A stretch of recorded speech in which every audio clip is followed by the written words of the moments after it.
Boys are students that they love doing. They love hands-on. They love moving around. You can see my hands are moving right now, but that's how boys learn. That's how they interact. And so we're very fortunate to have in our area, the Hudson Valley region, there's a ton of areas that we can get to for short day trips for our learning purposes, different museums, different trails and hiking for our science classes. New York City is located an hour and 20 minutes driving distance. We're also located about 3 minutes from the train station of Metro North, which goes directly into Grand Central Station in New York. So our students and faculty will traditionally or typically do a number of trips each year. Almost every weekend, there's an opportunity to get to New York City. From a cultural standpoint, we will do trips to museums. We'll do trips to the natural history museums. We'll do trips to restaurants. Boys love to eat. So we will do trips to restaurants in New York City and different cultural areas of New York. We will also go to sports games, right? So we'll go to New York's Mets games. We'll go to Yankees games and New York Rangers games with our students and engage them in going to see some of the U.S. professional sports leagues. Boys tend to be drawn to that as well. But that's how we'll utilize New York City. We have an incredible alumni base around the world, but certainly staged out of New York City as well. And so we do a number of events down in New York as well with our families to continue that sense of belonging beyond just the walls here of Trinity Pawling. Boys learn in a different way than girls. Girls and boys' brains when they are in the teenage years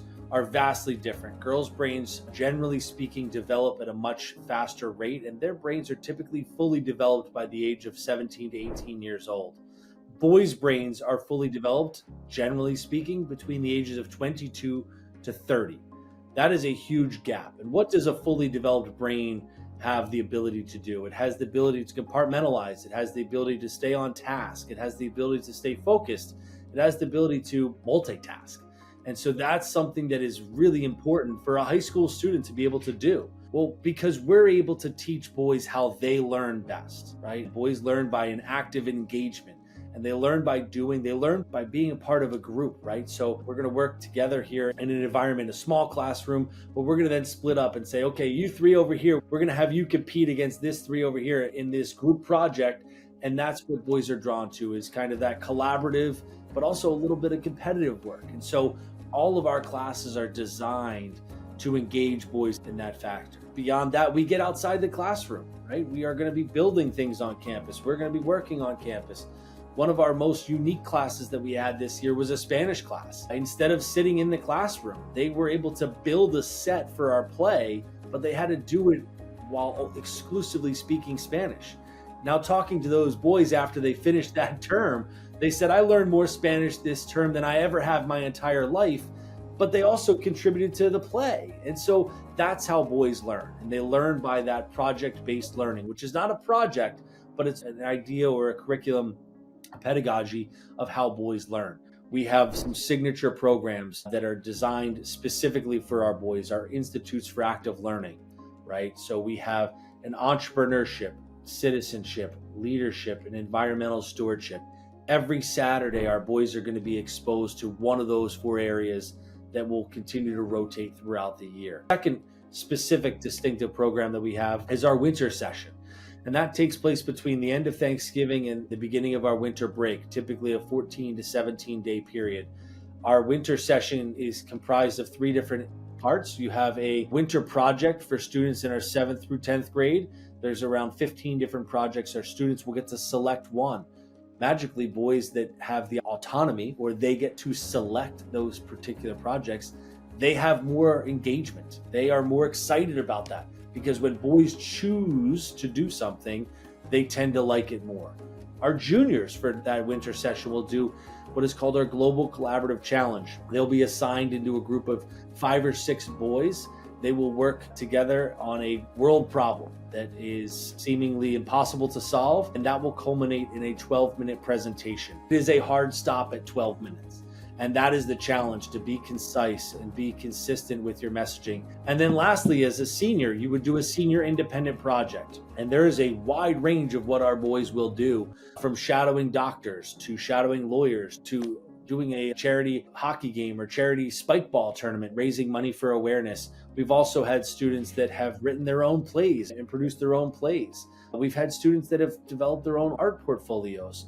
We have students that have started businesses that are still going today during those independent projects. That's something that boys need to develop, that sense of self, and find what those gifts and talents are, which go back to that mission of being able to explore those new ideas and new things, especially during those institutes on the weekend, to then allow them to try something new. So there's a lot of that real world experience of working.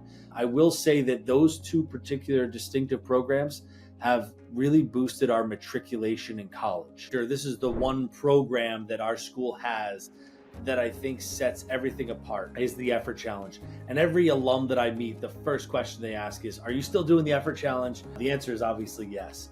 The effort challenge is a cumulative grade that a student is receiving based off of their effort. You still will receive your academic achievement grade, so your A, B, and C, D, or F if you failed a class, but ultimately that is separate than your effort grade. So your effort grade is based on your participation in class, your engagement in class. Did you do your homework? Not necessarily how well you did your homework, but did you do your homework? Are you showing up on time? Are you in dress code for the day? 3 days a week, we do wear a shirt, tie, and a blazer. The other days, we're not wearing a tie and it's just a button down. Are you in dress code, right? Are you sitting in the class and you're going like this, you're falling asleep, or are you engaged, right? Are you raising your hand? That is the academic portion, but you're also getting an effort grade in the dorm, right? Are you being a good citizen in the dorm? Are you being a good guy? Are you helping clean up? Are you making sure your room stays clean? You also get a grade for your athletics or your arts, your extracurricular. When you show up to your practice, are you putting in the same level of effort that you do for your math class, or vice versa, right? And guess what? That math teacher might be your soccer coach. So he can see you putting in a maximum effort on the soccer field, but he's looking at you going, why didn't you do the same level of effort for math? And so that's where for boys, as they see that effort, they receive a grade 1 through 4, 1 being the best, 4 being the lowest. And those groups, group 1, 2, 3, and 4, there are different privileges that students do gain by being in a higher level, that group 1, versus being in those lower levels.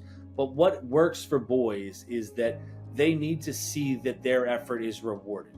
If boys gravitate towards working out, because if they work out and they're lifting weights, they can see their muscles, they can feel their muscles getting bigger, right? That's what boys are attracted to. But if they put in a lot of effort in the classroom and they don't get a great grade, they don't necessarily see any of the growth that they've experienced in that process, right? So the effort grade is allowing us to show them that, hey, your effort is being recognized in the classroom, right? And generally speaking, if your effort is here, your grade tends to be up here. On that off chance that your effort's up here and your grade is still down here, guess what mom and dad are going to say? Keep doing this. Keep putting in that maximum effort, because ultimately either your grade's going to come up or you've learned the skill sets to be resilient and gritty, right? And you've been able to overcome, hey, this might not be my best subject, but I'm going to keep putting in that maximum effort. And effort ultimately in life is what's going to dictate who's successful and who's not, right? 99% of the time, however, what we see is that a boy's effort starts here and their grade is here. They bring that effort up here, and what happens to that grade? Through participation, engagement, going to see that grade goes up. That's the same thing that boys see when they lift weights. That's the exact same feeling. They see that effort, they see that result, right? And so when you can measure that effort, you can see that result. Just like when you lift those weights, you can feel your muscles getting bigger and stronger. And that's why it works for boys. And that, again, is all encompassing throughout their entire campus, their entire life here on campus. It is a cultural thing. It would be very challenging to start an effort challenge at a new school. This is something that is very unique to Trinity Pawling.